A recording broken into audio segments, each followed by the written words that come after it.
ఇప్పుడు ఎవరింట్లోనన్నా పెళ్ళి అవుతున్నదంటే వాడంతా సంబరాలు ఉండేటి ఒకప్పుడు కదా. చుట్టాలు దోస్తులు వాడకట్టోళ్ళు ఊరోళ్ళు ఇగో ఇట్లా కలకలలాడేది.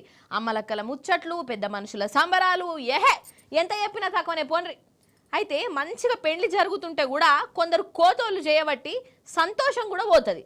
పిల్లగాని దోస్తులు చేసే కోతి పనులతోని ఎవ్వరికి కూడా మనసున పట్టది కదా. ఇప్పుడు గారామాయణం ఎందుకు తీసినా అని అంటారా? అయితే ఎందుకో ఇక మీరే చూడుర్రి.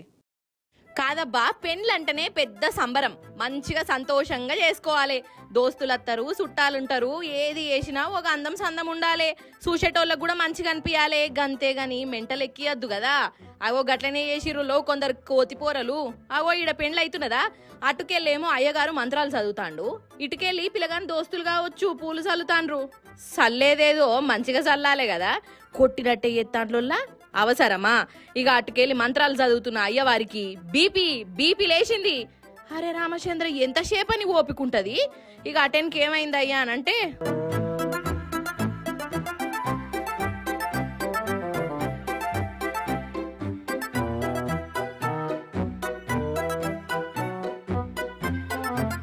కాదా మరి.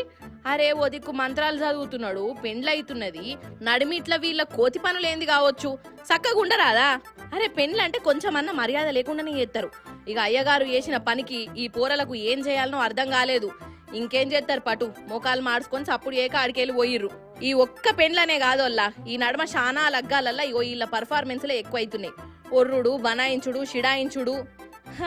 అదేదో గొప్ప పని చేస్తున్నావు అన్నట్టే గాయ చేసి పెళ్లికి వచ్చిన వాళ్ళను మనసున పట్టకుండా చేస్తారు. ఏందో ఏం పడప.